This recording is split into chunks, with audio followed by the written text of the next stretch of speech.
Hi, everyone. Thank you so much for being here today at our reemployment virtual workshops. My name is Barb Alvarez. I'm with Church by the Sea, and I am joined by the professionals over at Jim Sherm, the greater, let me see if I can get it right, the Greater Miami Society for Human Resource Management. And they are our partners here in putting these workshops on for you and getting this information out to the community.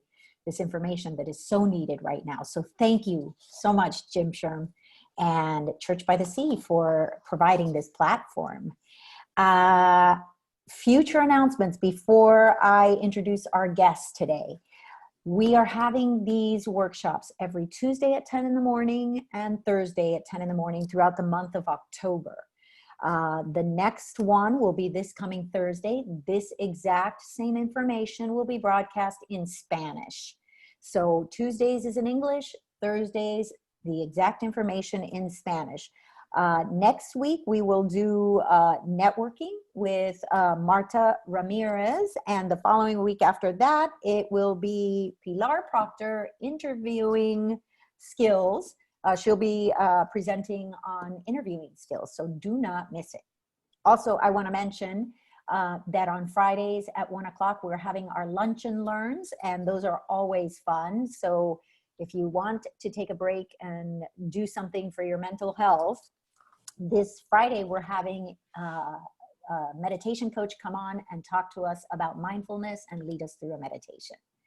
Okay, so now, without further ado, let me introduce Ana Diaz. She has 25 years experience in management and staffing in the industry. She is currently a member of the Greater Miami Society of Human Resources Professionals and is the business development manager at Career Exchange in South Florida. And today she is here to share her expertise on one of the most important tools in this job search of having your resume together and getting it together. So help me to welcome Ana. Thank you, Ana, for being with us. So thank you, Barbara, for the nice introduction, and good morning, everybody. Thank you to Jim Sherm and to the Church by the Sea for having me here. If you know, my name is Ana Diaz, and you've heard all about my experience in the staffing industry. I hope that the information we're going to cover this morning will help you create a resume that really represents you well as you use it to apply to the different positions. Searching for work is a full-time job. You need to focus and have a plan. I hope that after my presentation, you'll have a better understanding of the different types of resume and which one will work best for you. Let's take a look. So today it's session 2. We're going to cover resume development, cover letters, targeted companies where you would like to apply, and access openings at those companies. Here's a little bio, a little bit more detailed bio about myself, but pretty much all you really need to know is I've been in the staffing industry for 25 years. I've done multiples of roles from the very beginning, entry-level roles, until territory vice president for the company that I worked before. And like everything in life, there was a massive restructure, and I had to kind of use my experience and reinvent myself, and joined a wonderful smaller company here in South Florida as the business development manager. I have won multiple awards throughout my careers, and I hold an associate degree in business administration from Santa Fe Community College. So let's start and let's look at resume development. Then we're going to take a look at cover letters. We're going to kind of talk about what a target list of companies should look like and who you want to put in those, and how to go about looking for job openings in those companies. So with the resume development, again, this is one of the most important thing when you're starting to look for a job. And there are several types of resume types. The most common are the chronological and the functional resumes. There's also a combination resume that's, a lot of people like to use it because it's really a combination of both. Then the sections of your resume, how many pages should your resume be? A lot of people like the one pager, depending on how much work experience do you have, or most common is a 2-page if you've been working for several years now. What a job-specific resume is and when should it be used, and e-version resumes. So let's take a look at the difference between the most common types, the chronological resume and the functional resume. Chronological resumes are the most common and the easiest for the recruiters and hiring managers to read, because basically everything is, listed. It's easy for them to find it. So this, by all means, is the most common one. This resume format also tends to pass through the applicant tracking system more smoothly than other formats. And we'll talk a little bit more about those tracking systems, or ATS. Here are the main components of what a chronological resume should look like.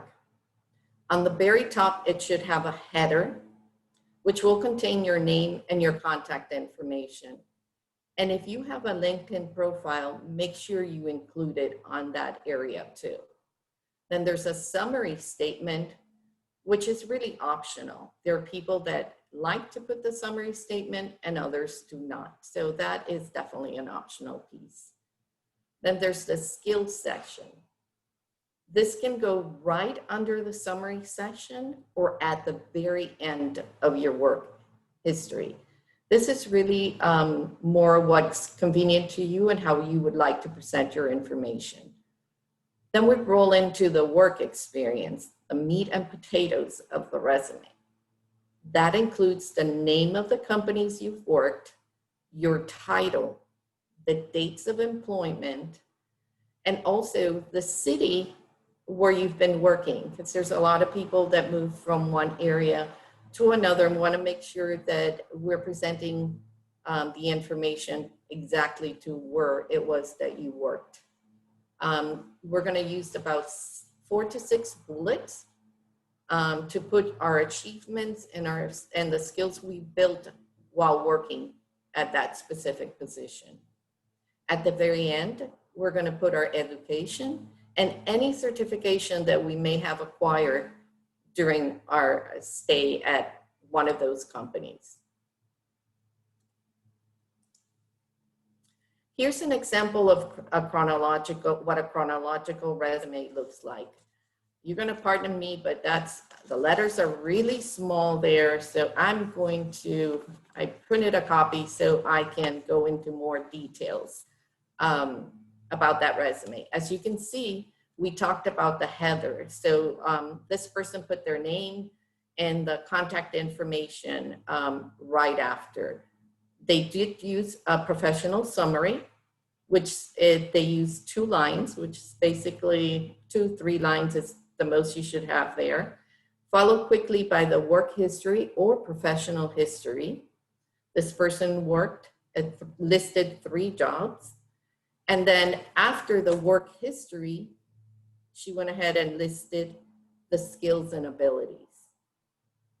And then at the very end, the education, which she has a bachelor's in arts and a master's of arts. So those are the 2 things you see here.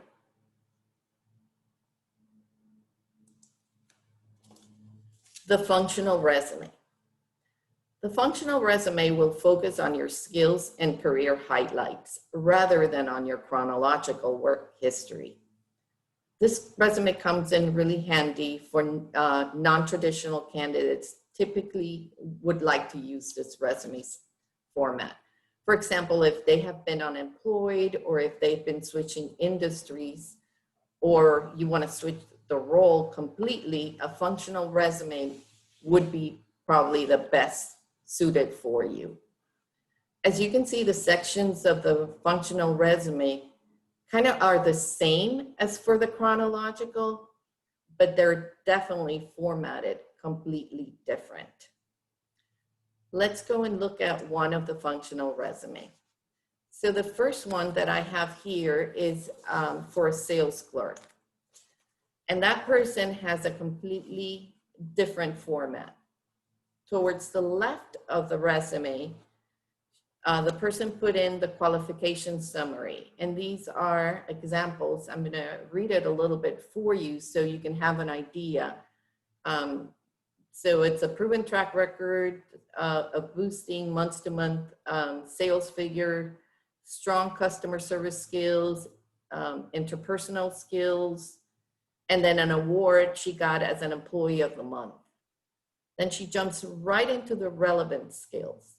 And this is really important on the functional resume because the functional resume gives more importance to the relevant skills.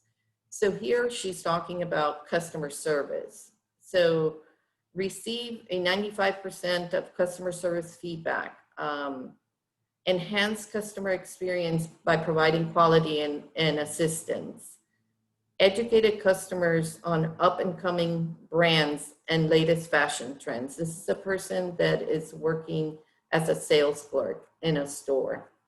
Then the next one she talks about and lists is sales. So exceeded sales goals, upheld customers through the recommendations of customers through the recommendation of products to meet their specific needs, and so on. Then she talks about merchandising, which is also a very important skill for when you're doing a sales job. Restock and organize new shipments of inventory in a timely manner.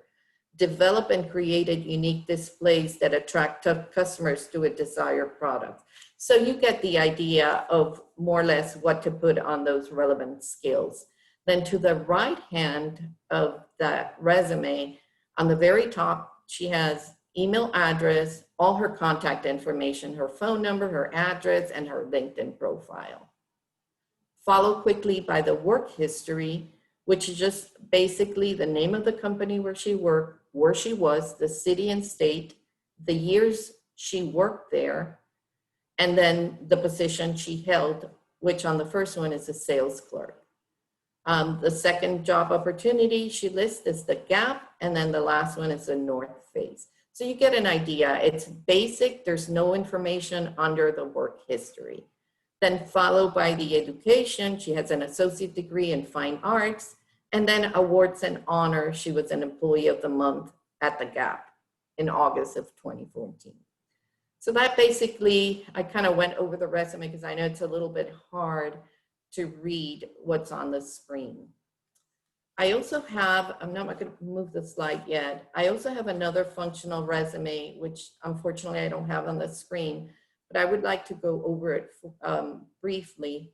This one is completely structured different, and it almost looks like a chronological resume. It has the contact information on the top, followed by a quick summary, followed by the awards they've gotten, and then the relevant professional experience. This person is in the hospitality industry and has worked as a waitress and a housekeeper. So the three relevant skills she's listing on this resume is cleaning experience, customer service, and key personal skills. So it gives you an idea that depending on the role or what you're applying, those relevant skills will change. And then underneath the relevant professional experience, she lists her work history in a chronological way. So the last job she had was a waitress. She names the name of the restaurant, the dates of employment, and the city and state where she worked, followed by a fast food crew member and by a housekeeper. At the very end, she lists her certifications. This person doesn't have a formal degree, but has the food card necessary to work in the industry, especially with food.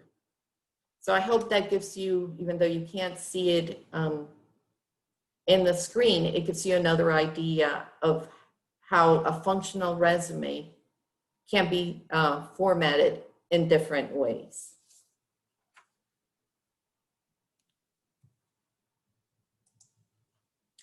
Now we're going to take a close look at the combination resume. A combination resume format emphasizes both the skills and accomplishment and recent work history. It combines the element of the two most used resume format, the chronological and functional. The section of combination resume or combined resume are exactly the same as we have been looking at the other samples. Let me show you a format of a combination resume. Again, I'm sorry that the font is so small, but I'll go ahead and kind of go over it with you. The very top has the name and the contact information for Alex. Alex Lee is the example person there. Then it has a 2-line summary. Then it talks about the skills and ability. This person is in sales, so sales and marketing skills. And then go ahead and includes the software where the person is proficient. List intermediate levels, then it goes about Excel, it's an intermediate level also, Salesforce administration, entry level on that one, and then starts listing the soft skills like team player, hardworking, creative. So in the skills section, it's really combining the technical skills with the soft skills, which is very common to do. Then we go and look into the professional experience. This person is a recent college graduate, so the professional experience is not that lengthy. And it starts by the current one, just as in the chronological. You put the most current one on the top and then start going down.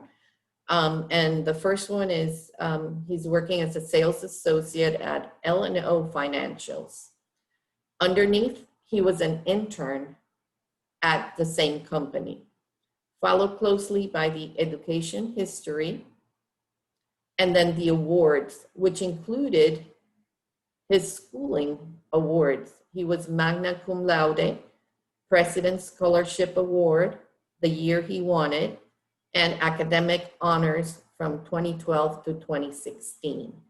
So because of the lack of work history, this person is focusing and giving a little bit more information about the awards and his education. And so he also included, right after the awards, the extracurricular activities. He was part of the debate team. He was a captain in 2015. He was a student government treasurer from 2013 to 2014. And he also participated at Habitat for Humanity from 2012 to 2016. So this gives you an idea that basically it's the way we present the information and the way we are most comfortable with it on the type of resume that we're going to select. Now we're going to take a look at what a targeted or specific resume looks like. A targeted resume is a resume written for a specific job opening. It highlights the skills and experience relevant to the position you're applying to. Each time you apply for a job, you should tailor your resume to be more relevant to that specific position. A job-specific resume are a necessity because most employment agencies and large companies today use a database to quickly and efficiently match the job openings with qualified job seekers. These are the famous ATS. We want to make sure we use the keywords. And keywords can be a job, a profession, or industry-specific skills. It can be technological terms, job titles, certifications you have attained, name of products and services, industries, buzzwords and jargons, types of degrees, names of colleges, company names, and even area codes for narrowing down searches geographically. Awards you've won and name of professional organization which you belong to can also be used as keywords. It becomes critically important for you to submit a job-specific resume containing specific keywords and phrases found in the job description in order to be successful and really make it through those ATS systems.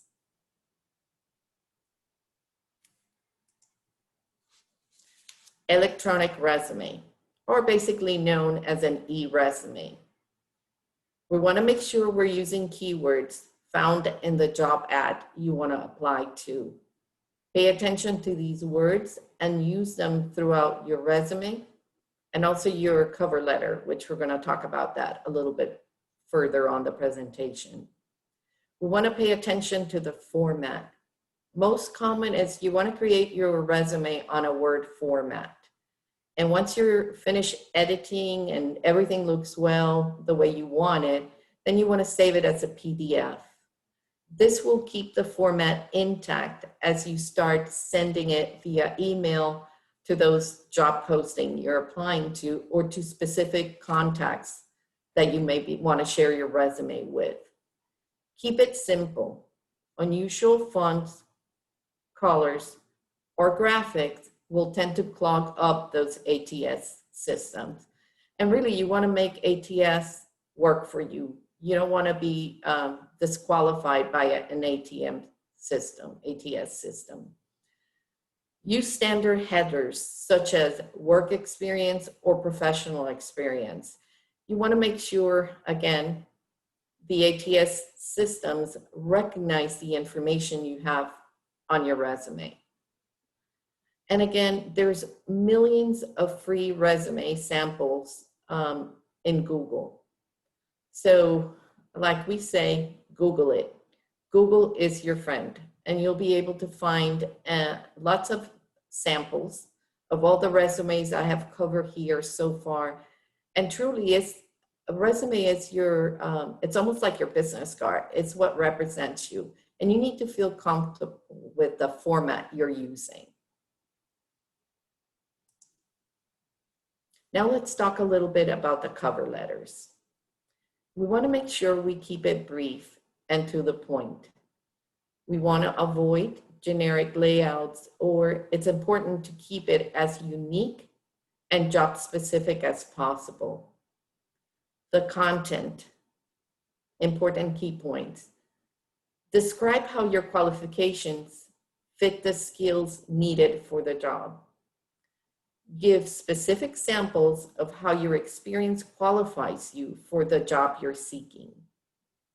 Add any other relevant skills, qualities, achievement, and experience that make you the best candidate for the job.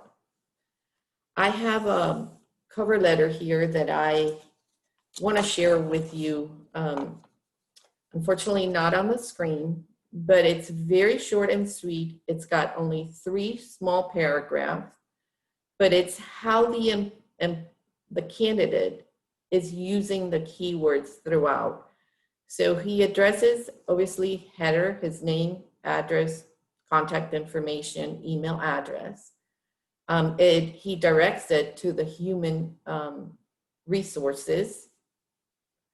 And then it goes about saying, looking for a reliable and professional room attendant.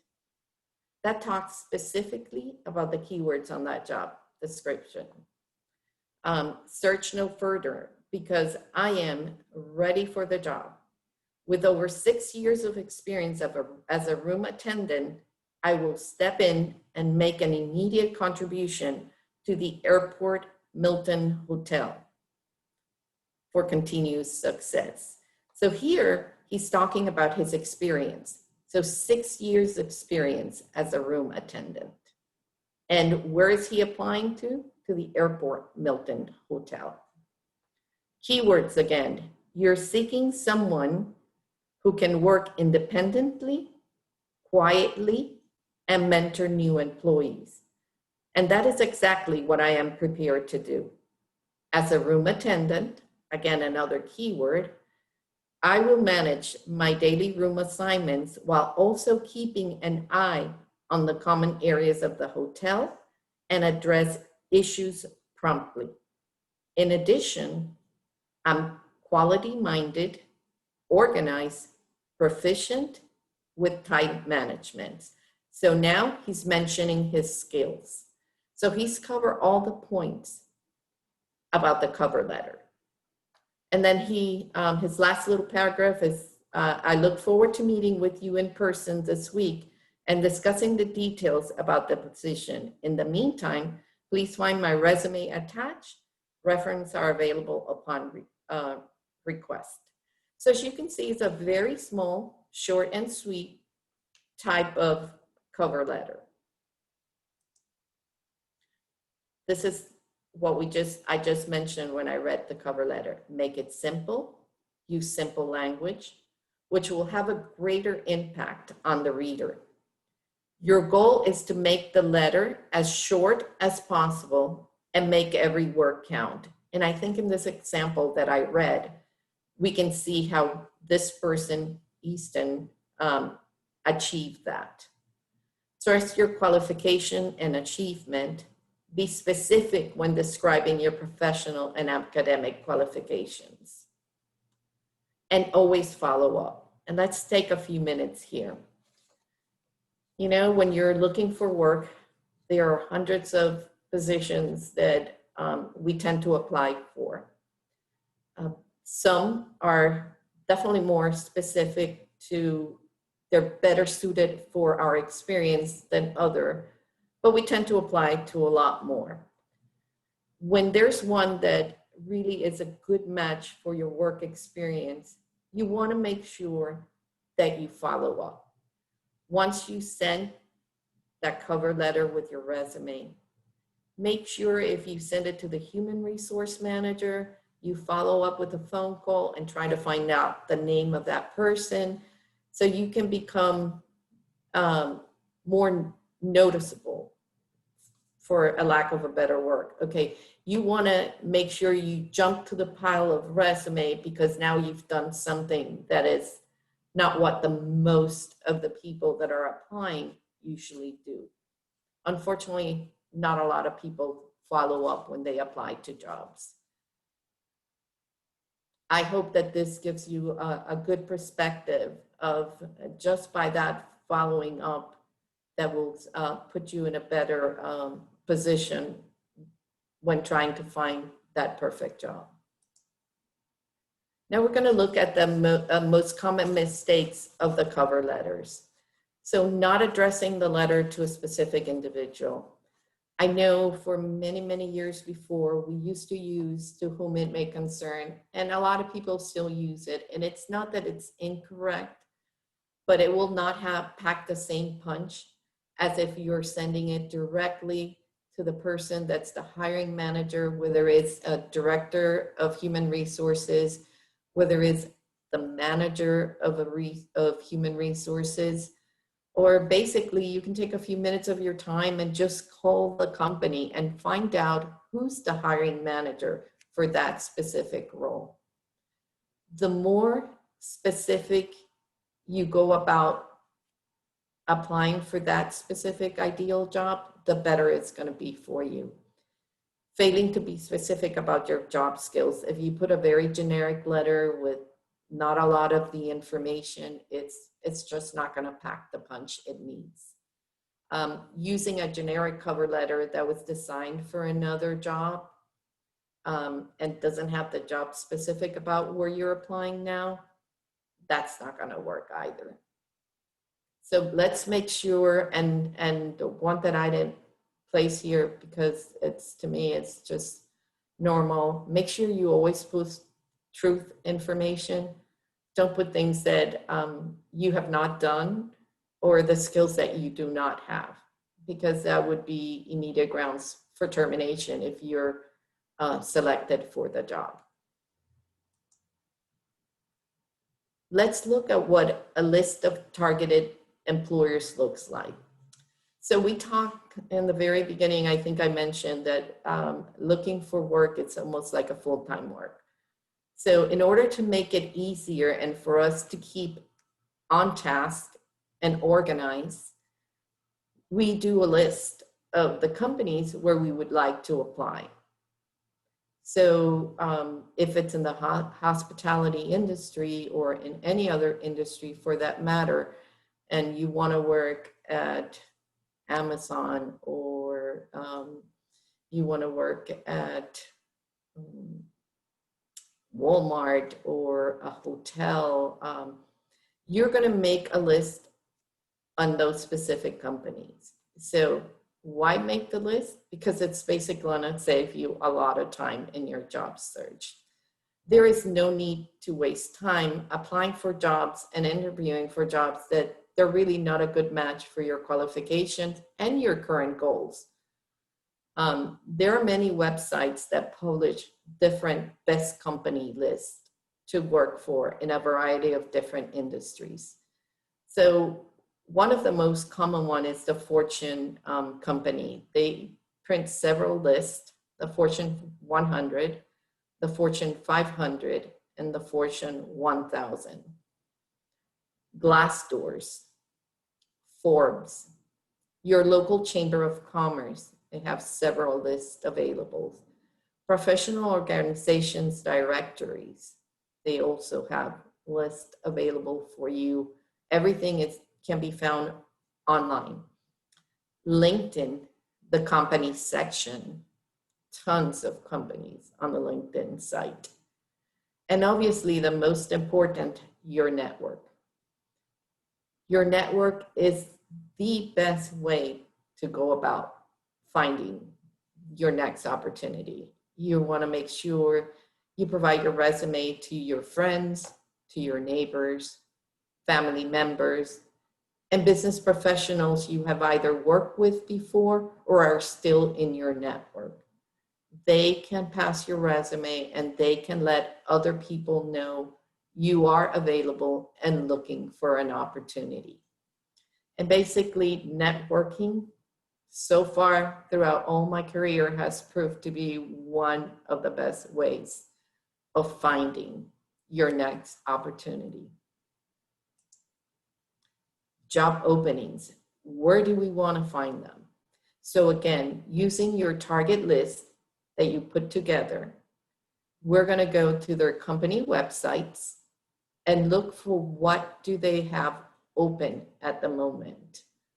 We're going to go to websites like LinkedIn, Career Builders, Glassdoor, Dice, Google for Job, Flex Jobs, Snag a Job, and Craigslist, to mention some. Networking sites like LinkedIn, Facebook, Twitter, and Instagram. You can also visit a career source and talk to a counselor. This is free. And if you're not sure still how to go about constructing your resume and how to go about with your job search, these counselors are here to help you. And then, of course, the staffing companies, just like the one I represent, Career Exchange, and the one I worked for in the past. The staffing companies are an excellent way of finding job quickly. There are many that specialize by industry. So again, if you're an accounting professional, you want to search for companies that specialize in accounting. If you're in a hospitality industry, you want to search on staffing companies that specialize in the hospitality industry. If you're an IT professional, the same thing. Um, and then of course, there are the top 5 big national companies, and they have sections for like science and IT and accounting and office clerical and the light industrials. So this is always the best way if you want to find a job quickly, because a lot of these roles can start as a temporary role, and others can be a temp to hire role, and others can be just a direct hire opportunity within the company. So I want to make sure that you include the staffing companies as a way or a place to find your next job. And with that, I conclude my presentation. If you have any questions for me, I'd really appreciate it. I'm here to kind of help the best I can with your questions. I have a couple of questions, Anna. ATS systems, what exactly are ATS systems? So an ATS system is a system that really the staffing companies and a lot of the companies use to, they screened out the bulk of the resumes. They're programmed with several keywords, and that's why I mentioned the keywords that are on the job descriptions, to make sure you use those around your cover letters and your resumes, because they're programmed to look for those. So when when you're applying online and you submit your resume with your cover letter, the first line of defense that those recruiters have is that ATS system that they have programmed with specific words, keywords, to be able to say, okay, so I received about 100 resumes for this posting. I don't have the time to look at 100 resumes. So let me see what the ATS set aside for me. Okay. And sometimes it's unfortunate because there could be some very qualified candidates that, because they didn't use those keywords, they didn't pass the screening of the ATS system. Okay, so applicant tracking systems is what someone's putting in the chat. Yes. Okay, so basically it's a computer filter that looks at your resume before the actual person looks at your resume. Correct. Okay. Now we have someone raising her hand. Let's see, we have a question here from Georgia. What do you recommend for a person that has been self-employed for a long time? Is LinkedIn okay for applying to different areas and positions? What do you recommend? So you have been working, whether it's been on your own and, in your own company, if I understood that correct, has been self-employed. So she's been doing her own thing. Or as a freelancer. Absolutely. I would recommend a functional resume to make sure you highlight your skills and the 3 different areas that are more relevant to the skills you use while freelancing. Because the attention will go to the relevant skills more than to the work history and where you've worked, if that helps. Yes. And it also helps that you said that you can look up all these different types of resumes, you can Google them, and you can follow those formats. Yes. So that's also. Yeah, that's very, it truly is very helpful nowadays with, everything being online. It makes it so much easier than way back when that was not available to job seekers before. They probably pay a lot of money to professional resume writers and things of that nature. There's tons of resume samples, different formats, cover letters, but what I want to say when you're looking at those samples is you really need to look what speaks to you, what you feel most comfortable with. Because again, if not, it's very generic in form. It's not true to you and your experience. Okay. If you have questions, please go ahead and put them in the Q&A box, and I will read your questions out. Emily says, hello, thank you for teaching and sharing with us your experience. There's a common question that my peers have when it comes to applying for jobs.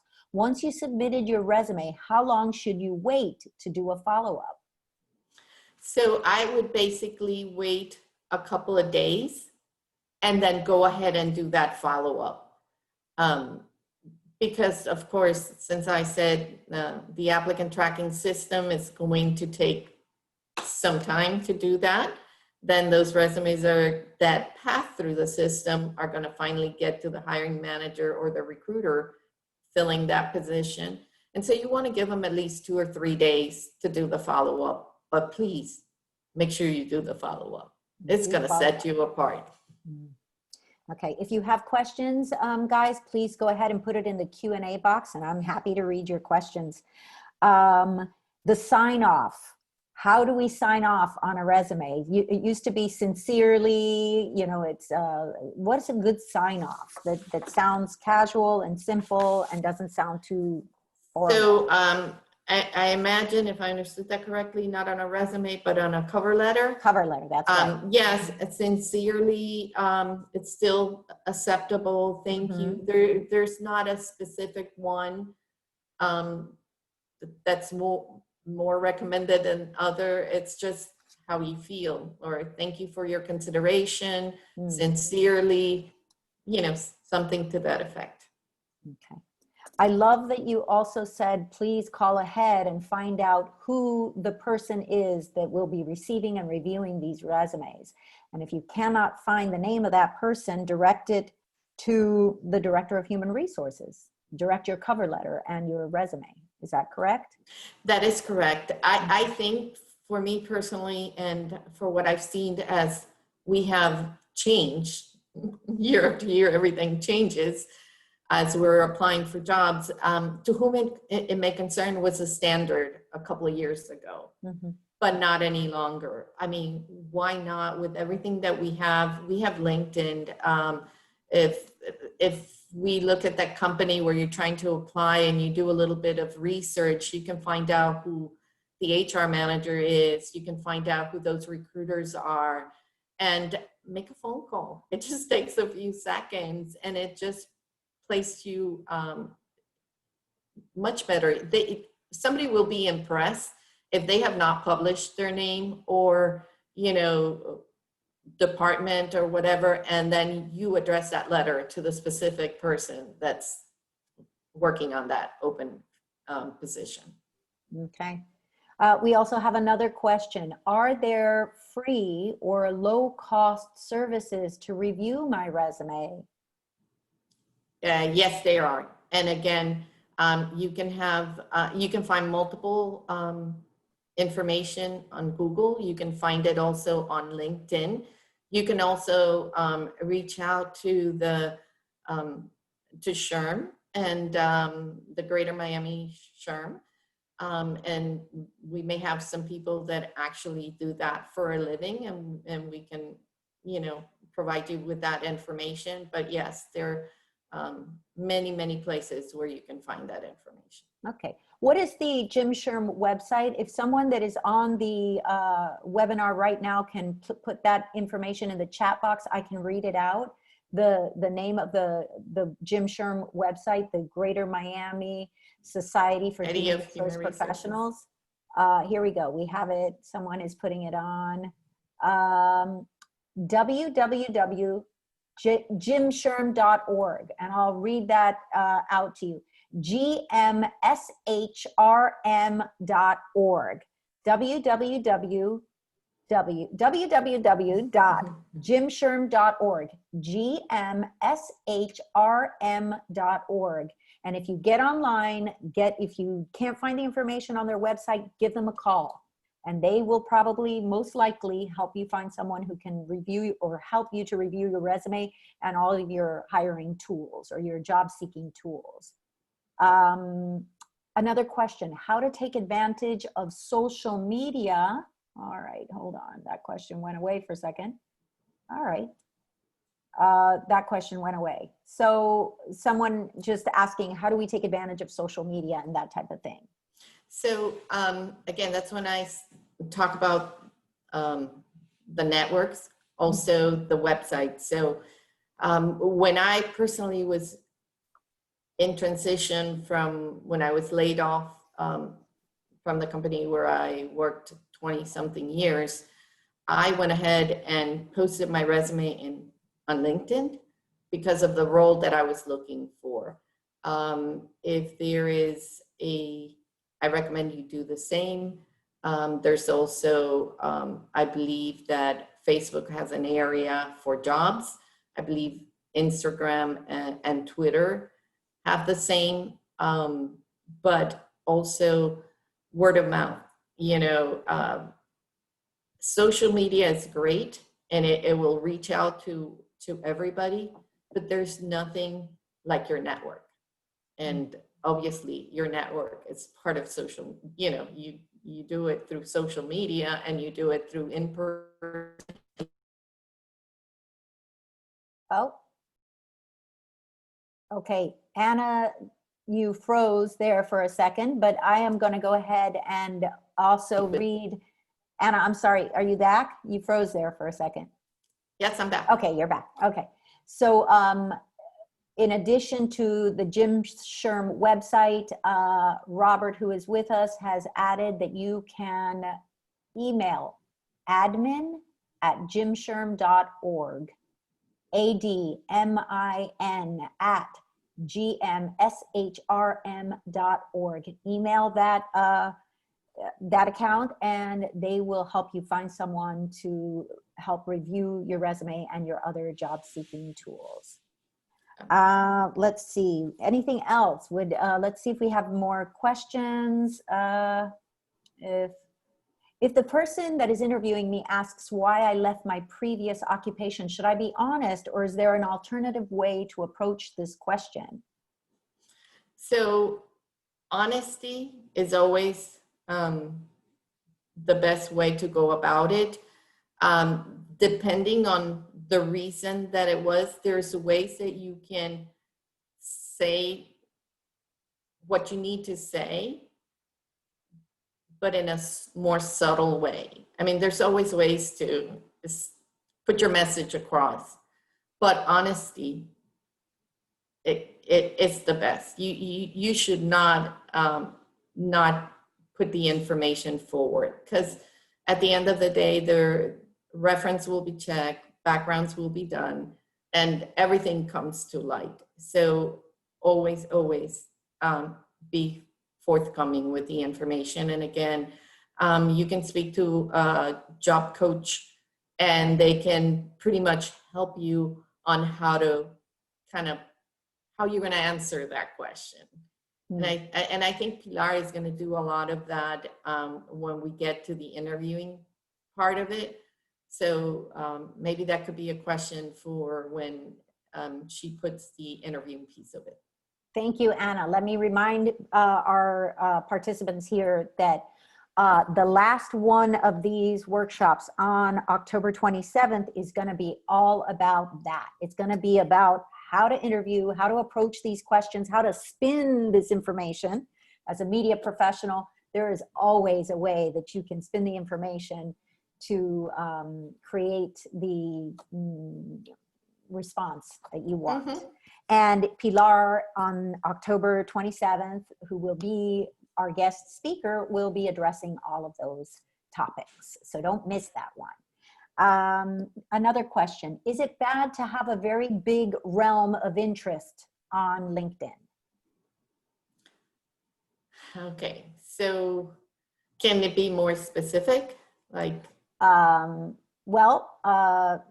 Georgia, go ahead and give us a little bit of a more of an example. But for myself, I will use myself as an example. I do many different things because I also work for myself and I'm a freelancer. So I do wellness and mindfulness coaching. I teach meditation, I teach yoga, but then I also do commercials and I'm a spokesperson and I lead workshops like this. That's a big range. That's a big, skills. Okay. So again, for a person like that, I would definitely say go ahead and present it in LinkedIn, but sort of use the format, not a chronological. You want to make sure you use sort of the functional, because the functional will touch on your relevant skills. And because you have such a big gamma of it, I would focus on your skills instead of work. Because it's that you're a freelancer, you've done from A to Z, but pick the ones that are more true and dear to you and then focus on those. Mostly people put 3. If you put 4, nothing's going to happen. But, you know, keep it to that, to what's most important to you, the most relevant skills. What you're saying basically is highlight your skill set as opposed to your job experience or your jobs that you've done, the skills that are most relevant in your job search, or rather that represent what you want to do. Correct. Mm-hmm. Okay. Any more questions in the Q&A? Again, you can find job coaches and staffing companies that can help you, that specialize in your industry. Jim Sherm can help you find someone at low cost or no cost who can help you look at your resume, help you work on that cover letter, help you, figure out how you're going to communicate all of these experiences, reasons that you might have left jobs or industries, things to help you package yourself to be an ideal candidate for the jobs that are out there. And like Robert said at our last seminar last week, there are many opportunities out there, even in a pandemic. Yes, they are. They are. It's just a matter of focusing more on skills again that you have, more than maybe the previous job that you did. But there are a lot of positions out there. Okay. Emily is asking, okay, so there are different kinds of resumes. Does that mean that our cover letter has to match the resume? Can you address that, Anna? So the cover letter is going to match the job you're applying for. It's going to, remember, that cover letter is going to use a little bit of your experience. It's going to use your skills, and it's going to use the keywords from the job description that you're applying to. So the cover letter must match the job description more than your resume. They should all kind of match together, because in that case, you would be using a targeted resume because it's specific for that position, but definitely the job description needs to match the cover letter. Yes, good suggestion. All right, we have another, can you make materials available? Example, copies of that resume Anna had in hand. Can you make those materials available? I think Pilar said she will make those materials available. So yes, if you would like any of this information, please email the church at info@churchbythesea.org, info@churchbythesea.org, and let us know what it is that you want and that you need, and we will go ahead and send you that information. Absolutely. Okay, let's see if we have, I've been working for more than 20 years. Do I need to include everything? Will I look too old? Good question. Good How question. far back should I mention? I'm so glad that question came up. That you definitely don't want to include 20 years of experience in your resume. And the reason is, yes, it can date you, but that's not mainly the most why you don't want to do that. Because what you were doing 20 years ago is definitely not what you're doing now, unless you've been doing the same job for 20 years, and then that's different. But it's not relevant. You probably had a different job when you started that where you are right now, or the one you just had.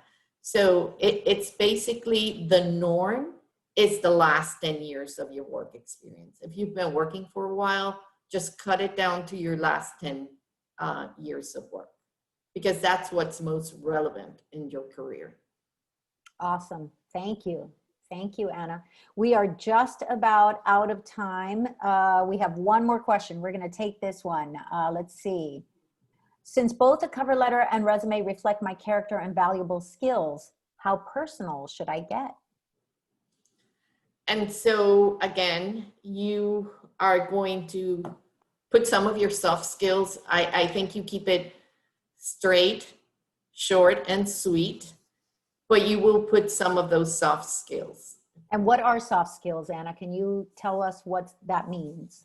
Sure. So the soft skills are skills that you like, empathy, listening, creative thinking, great attitude, strong work ethics, cultural awareness. If you're working in the hospitality industry, being knowledgeable of the different cultures that visit Miami. We're a melting pot of cultures. So being aware of cultures, detail oriented, good communication skills. These are skills that cannot be measured or tangible. Okay. Technical skills or hard skills, like they call them, those can be verifiable. Those can be language skills, Microsoft Office, Excel, Word, PowerPoint, QuickBooks, if it's in accounting, copyright, translation. These are things that you can verify and are certifiable. Okay, thank you. Thank you very much. Okay, so we have run out of time. I would like to thank everyone who took the time to be here with us today.